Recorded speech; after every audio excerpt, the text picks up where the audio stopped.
O caminho para Restize. A grande estrada ocidental.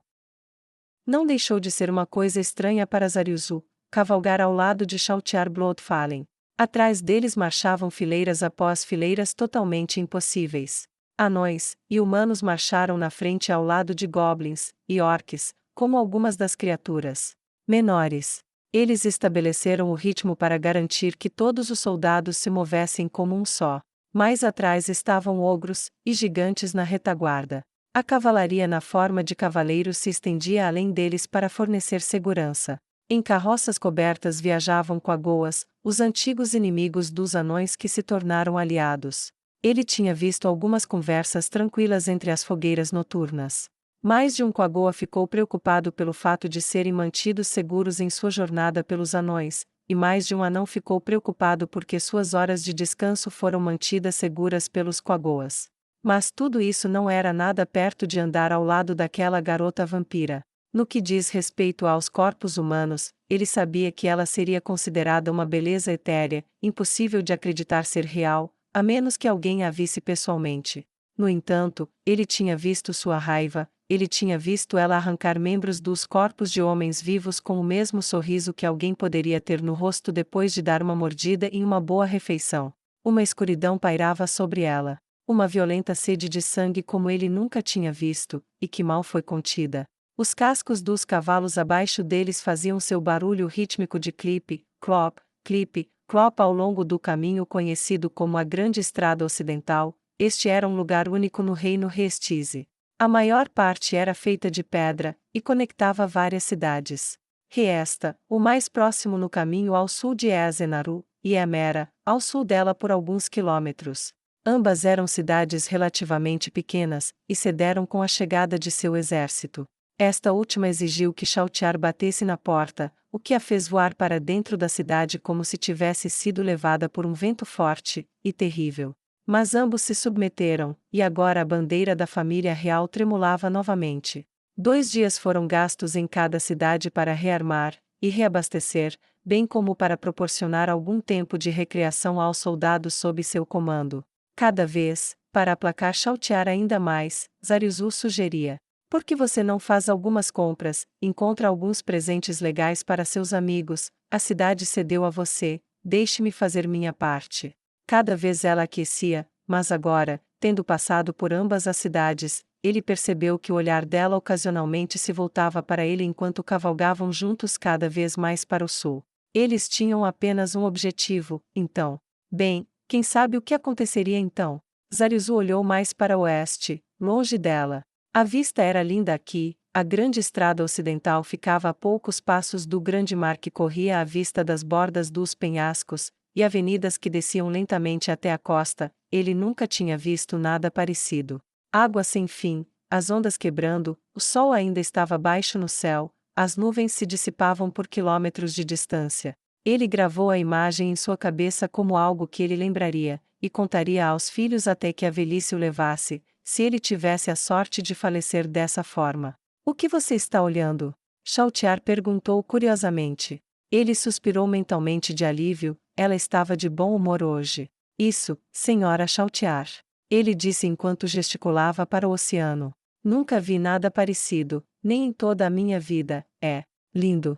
Suponho que seja bonito o suficiente de se olhar. Ela disse com um pouco menos de indiferença do que normalmente tinha. Mas nada comparado a Nazarick. Ela disse com sua voz habitualmente arrogante. Nada é, esse é o reino dos deuses, não dos mortais. Zariuzu disse. Ele não estava tentando lisonjear ela ou seu mestre nisso. Tendo estado lá, com a incomparável biblioteca de conhecimento infinito, as paisagens mutáveis, era um reino do impossível tornado possível apenas pela vontade dos deuses. No entanto, sou deste mundo, nasci aqui, viverei aqui, e morrerei aqui, e aos meus olhos, isso também é uma maravilha que não esquecerei enquanto viver. Ele disse, apontando para o mar novamente. Vou acreditar na sua palavra. Ela disse. Seu mestre não comparou este mundo a uma caixa de joias. Ele perguntou a ela. Sim. Ela respondeu hesitante. Então esta é uma delas, a forma como você avalia pode mudar de uma pessoa para outra, mas é uma joia. Zariuzu disse com admiração ofegante pela vista da qual ele não conseguia se afastar. É interessante. Ela disse pensativamente. O que é interessante, Lady Chautiar?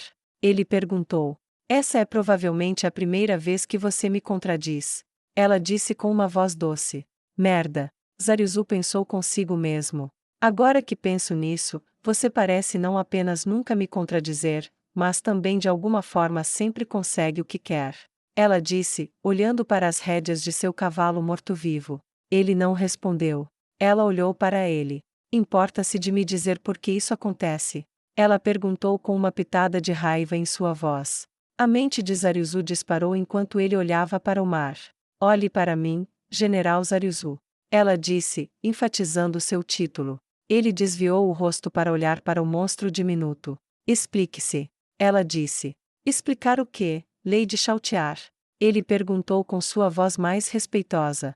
De alguma forma, você conseguiu tomar todas as decisões a cada passo, apesar do fato de que como guardiã de Nazarick eu deveria estar. Não sei. No comando. Ela disse, mantendo sua última palavra severa. O que você quer que eu lhe diga? Zariuzu perguntou melancolicamente. Só estou fazendo o que sei fazer, assim como você. Eu quero a verdade. Ela disse em uma voz que ele nunca tinha ouvido vir dela, com uma nota de insegurança subjacente às suas palavras. Quando ele reconheceu isso, ele a viu sob uma luz muito diferente. Lord Ainsley disse para fazer isso? Para assumir o comando, para me manter controlado. Ele não confia em mim? Ela perguntou, desta vez com uma voz melancólica. Não, Zariuzu disse simplesmente. Ela ficou quieta, então, enquanto pensava sobre as coisas, ela perguntou. Por que então você tem me mantido fora das decisões? Quanto mais penso nisso, vejo que você me usou como arma, para destruir uma porta, matar aquele lá, intimidar aqueles nobres, ou comerciantes, e assim por diante. Suas presas estavam à mostra enquanto ela falava, mostrando que obviamente isso a deixou muito irritada. Lady Chautiar. Ele disse com uma voz paciente. Não. Ela retrucou. Nada disso. Eu quero seus pensamentos reais, e se eu tiver que hipnotizar você para obtê-los, eu o farei. Ela disse ferozmente. Certo. Ele disse solenemente.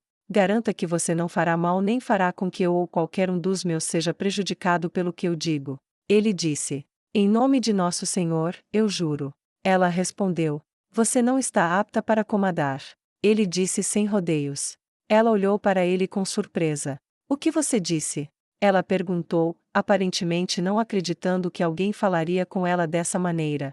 Você não se importa com seus soldados, não se importa com o funcionamento de um exército, não se preocupa em manter a disciplina, exceto na medida em que isso não faça a Sua Majestade ficar mal. Ele disse, ainda sendo direto. Ele se atreveu a olhar nos olhos dela. Você nega? Ele perguntou. Eu? Ela começou. Você nega, Lady Chautiar. Ele pressionou. Não. Ela disse. Eu sou a terceira mais forte de Nazarick, por que preciso me preocupar com isso? Ela perguntou com desdém. Exatamente. Ele disse. O comando de um exército não requer força pessoal. Lady Chautiar, nunca desejei sua humilhação. Você é uma arma de Lord Ains, uma das mais potentes que ele possui, disso não tenho dúvidas. Mas isso não é uma luta cara a cara, esta é uma guerra que abrange todo o mundo que eu conheço.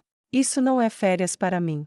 Você sabe o que eu faço quando você sai à noite? Ele perguntou, seu temperamento ficando um pouco melhor sobre ele. Não. Ela disse. Certamente não é nada importante, afinal, uma vez que você... Ela parou de falar quando ele enfiou a mão na bolsa da cela ao lado dele, e tirou um maço grosso de documentos. Isso é o que eu faço. Ele disse, e entregou-os a ela. Ela os pegou, e olhou para ele com dúvida. Vá em frente, disse Zariuzu encorajadoramente. Olhe para eles, Lady Chautiar. Ela começou a examiná-los enquanto os cavalos continuavam avançando. Sua mente era um turbilhão, havia nomes, datas, números, quantidades de grãos, carne, e poções, cobertores, e papel, flechas acumuladas, e gastas, havia mapas mostrando o terreno, e verificações regulares, e documentos atualizados para mostrar que tudo havia sido feito. Havia relatórios de oficiais e batedores, recomendações de prêmios, avisos de óbito, relatórios de força mostrando o número de soldados por unidade, e muito mais. Ela os devolveu a ele em silêncio. Todas as noites, fico acordado por horas fazendo isso para que nosso mestre saiba que está tudo bem. Todos os dias você age como se tudo estivesse indo bem só porque o rei feiticeiro disse que iria. Ele disse em total frustração. Você duvida da palavra do Supremo? Ela exclamou em estado de choque, e com um início de raiva, que se tornou confusão quando ele balançou a cabeça enfaticamente. Absolutamente não, ele tem sido justo conosco desde a guerra, e tão importante quanto, ele tem sido infalivelmente correto em todas as avaliações no pouco tempo que o conheço. Não quero dizer que ele disse algo falso, quero dizer que não entendo por quê, ou como, você pensa que ele está correto de forma tão confiável. Zarizu disse, e voltou a olhar para o mar. Você já esteve no escritório particular do seu mestre? Ele perguntou. Como você sabe que ele tem um? Chautiar perguntou desconfiada. Entendimento profissional, claro que ele tem. Você já esteve lá? Ele perguntou. Sim. Ela respondeu. O que há na mesa dele? Ele perguntou mais. Apenas pilhas inúteis de papel. Ela disse indiferentemente. Essas pilhas inúteis são provavelmente como as que acabei de mostrar a você. Ele provavelmente passa horas intermináveis examinando documentos, relatórios exatamente como os que enviamos para ele todos os dias. Todos esses relatórios dizem a ele o que está indo bem, e o que está em risco, diz-lhe o que ele precisa saber para que ele possa estar sempre certo. Por que você acha que os Supremos mantiveram aquela enorme biblioteca? Porque para tomar boas decisões eles tinham que ter uma boa compreensão de tudo. Pessoas que têm informações ruins tomam decisões erradas. Eu faço de tudo para imitar o rei feiticeiro. Para mim ele é o Deus do conhecimento, e das escolhas sábias. Ele olhou para ela novamente, seus olhos perfurando os dela. Desde que marchamos, você já se perguntou pelo menos uma vez por que fomos para as cidades que visitamos, na ordem em que fomos?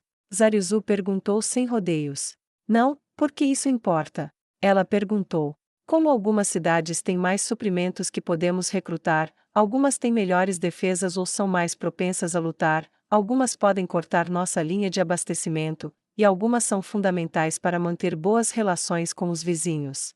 Não demonstrou interesse em nada além da próxima pessoa que você precisa matar ou na próxima barreira que você precisa quebrar, ou em sua próxima viagem de compras. Posso cuidar de tudo sozinho, então, a menos que você queira fazer alguma dessas coisas, devemos apenas continuar indo do jeito que estamos. Ele disse da maneira mais direta que pôde. Por 1 ou 2 minutos ela ficou muito quieta. Eu quero fazer isso. Ela disse. O que? Ele perguntou. Eu disse, eu quero fazer isso.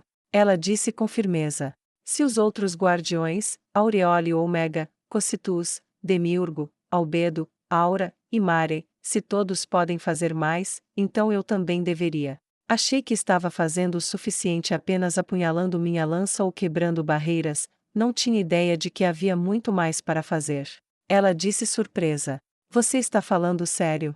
Isso é uma coisa muito séria, e chata. Ele disse pacientemente. Ela assentiu enfaticamente. Sim, droga. Como está, eu não vou me destacar. Ninguém vai dizer que tudo o que Chautiar Bloodfallen fez durante a Guerra da Divindade foi balançar sua maldita lança algumas vezes. Ela disse com raiva. Tudo bem então. Zarizu disse. Sinto muito por ter julgado mal sua disposição em apoiar a campanha, Lady Chautiar.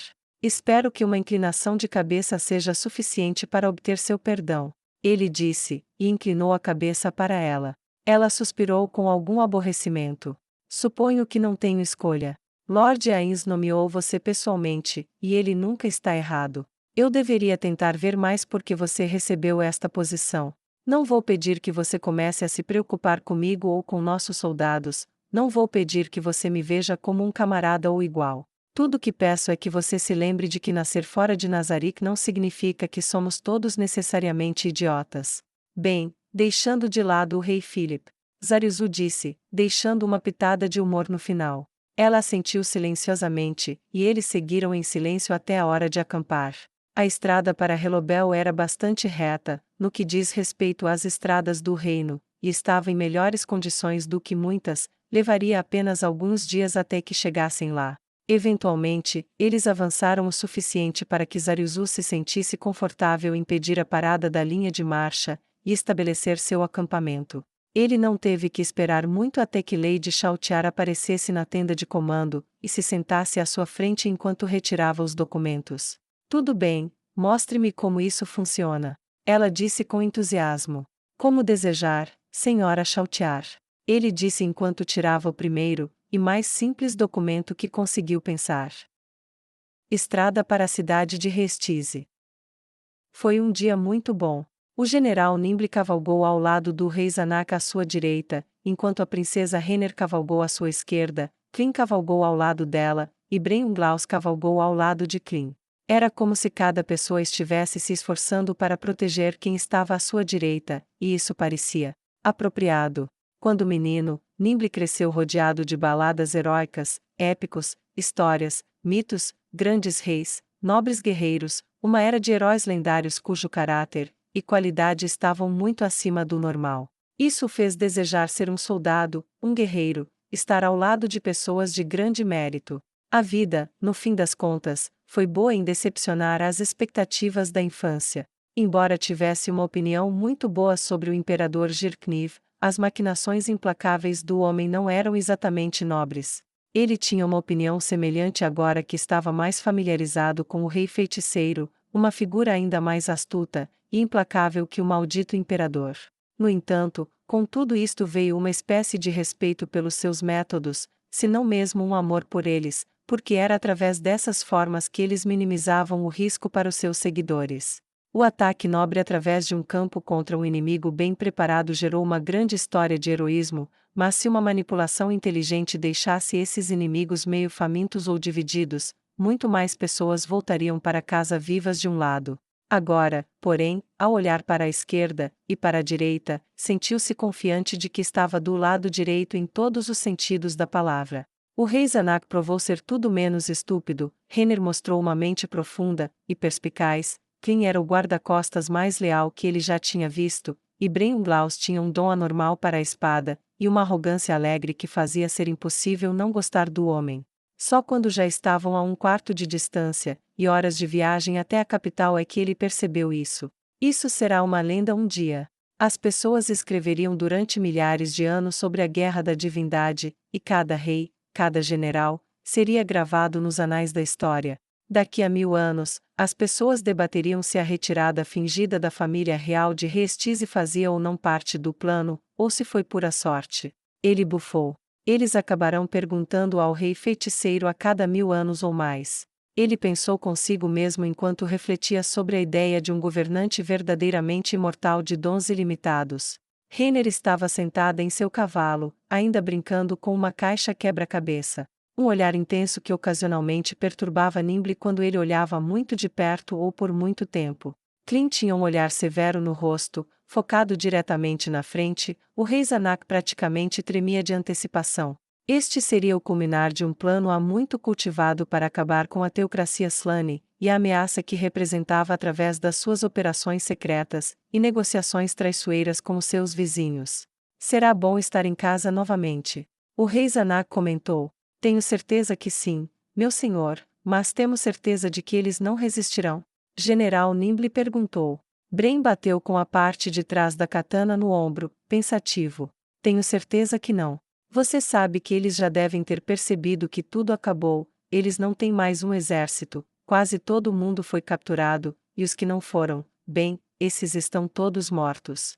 Mesmo que a cidade decida resistir, além de todos os outros soldados que temos, o rei feiticeiro nos deu cavaleiros da morte, nenhum exército no mundo pode resistir a um grupo desses. O que eles estavam pensando quando se juntaram à teocracia? Ele disse casualmente. Se eu não tivesse estado na teocracia Slane, poderia me perguntar o que eles acham que vão realizar, mas depois de ter passado um tempo lá como um convidado involuntário, acho que posso oferecer algumas dicas.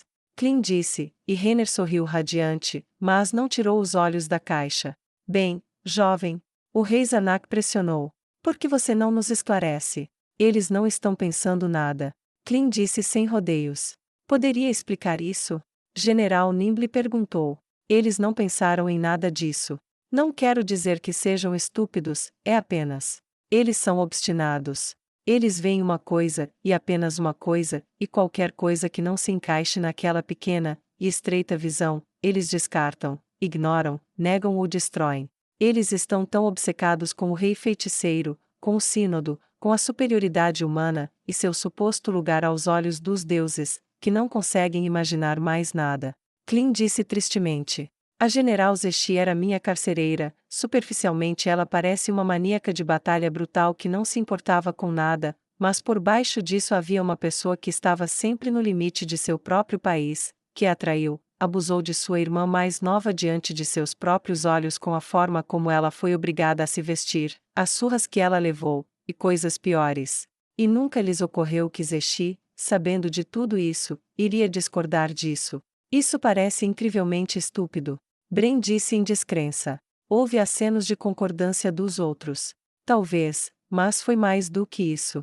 A razão pela qual eles não a viram questionando isso foi porque pensaram que a fariam ver tudo do jeito que eles viam, a ponto de ela até odiar sua própria irmãzinha. Eles simplesmente não conseguem ver nada de outra forma, então quando o sínodo foi anunciado, é claro que eles acreditaram que todos os templos ficariam do lado deles. É claro que eles acreditaram que a maioria da população rejeitaria os mortos-vivos, é claro que eles iriam dispensar o número crescente de convertidos às crenças de Neia como uma mera heresia a ser eliminada. Eles não entendem seus oponentes, e não querem entendê-los, todo o seu sistema de pensamento é construído em torno de não pensar neles. Estupidez autodestrutiva. Bren disse com desdém. Talvez, mas eles próprios são fortes, mesmo que lhes falte alguma liderança competente. General Nimble disse incisivamente. A cabeça de Bren virou para a esquerda. Você ouviu isso? Ele perguntou. Ouvir o quê? O rei Zanak perguntou. Todos ficaram quietos enquanto ouviam. Clint olhou para o céu ao longe. Eu pensei ter acabado de ouvir alguma coisa. Como um trovão, mas... Não, eu não ouvi nada. Rei Zanak disse indiferentemente. Aí está de novo. Bren disse suavemente, seus olhos estavam arregalados de choque enquanto ele virava a cabeça para olhar para seus companheiros à sua direita. Não pode ser. Ele disse em total descrença. O que? O resto perguntou-lhe com curiosidade. Há muito tempo, fiz uma viagem de navio. Enquanto estávamos no mar, passávamos por uma pequena ilha, não era grande coisa, apenas um pico de montanha. Disseram-me que era um vulcão, e enquanto passávamos, eu ouvi a erupção. A erupção destruiu aquela montanha, levando-a para baixo das ondas. Suponho que foi bom que ninguém vivesse nela. Mas o som que acabei de ouvir. Ele congelou. Foi exatamente assim, mas este está mais longe. Você está dizendo que uma montanha entrou em erupção em algum lugar ao sul de nós. O rei Zanak e o general Nimble se entreolharam preocupados. Bren balançou a cabeça. Não, estou dizendo que uma montanha está sendo destruída. Talvez seja só eu. Mas parece rítmico, como um ferreiro balançando um martelo ou um baterista batendo uma batida. Algo está nivelando uma maldita montanha. Sua voz era baixa, suave, cheia de partes iguais de medo e descrença. Oh, isso é para a próxima parte do plano. Reiner disse ao voltar para sua caixa de quebra-cabeça. Ela mexeu nela enquanto falava de forma desinteressada. O que você quer dizer? Rei Zanak perguntou incerto. Lembra como o rei feiticeiro esperava que você fosse para o sul para apoiar a invasão da teocracia Slane depois que o reino fosse restaurado? Ela perguntou casualmente. Sim. O general Nimble e o rei Zanak responderam em uníssono. Bem, como você achou que iria chegar lá? Ela perguntou, parando para olhar para os dois. Bem, eu simplesmente presumi que seria algum tipo de mágica. Rei Zanak disse cautelosamente. Reiner sorriu docemente. Irmão, acho que você está certo. Ele tem um golem do tamanho de uma pequena montanha, abrindo caminho através da montanha. Presumo que ele já cuidou do problema do Império sob a pedra, e dos Elfos Negros ao sul deles, então agora ele está abrindo uma estrada por lá que nos levará até a fronteira noroeste da teocracia Slane. Ele te contou isso? Nimble perguntou em dúvida. Não, nem tudo, eu sabia que eles tinham o golem, e notei que para exércitos destreinados ou desunidos ele evitava o teletransporte instantâneo, preferindo longas marchas que os fortaleceriam, e lhes dariam tempo para treinar para que fossem competentes quando chegasse a hora de lutar. Lady Albedo se referiu a nós marchando para o sul, e não para o leste, e eu realmente vi o Golem uma vez, foi fácil montar o plano com essas pistas. Ela voltou a mexer na caixa de quebra-cabeça novamente. Não pode ser possível. Bren disse. Nem mesmo para ele, não pode ser possível. Ele parou quando o som atingiu seus ouvidos novamente, dizendo-lhe que sim. Não só era possível, como estava acontecendo nesse exato momento.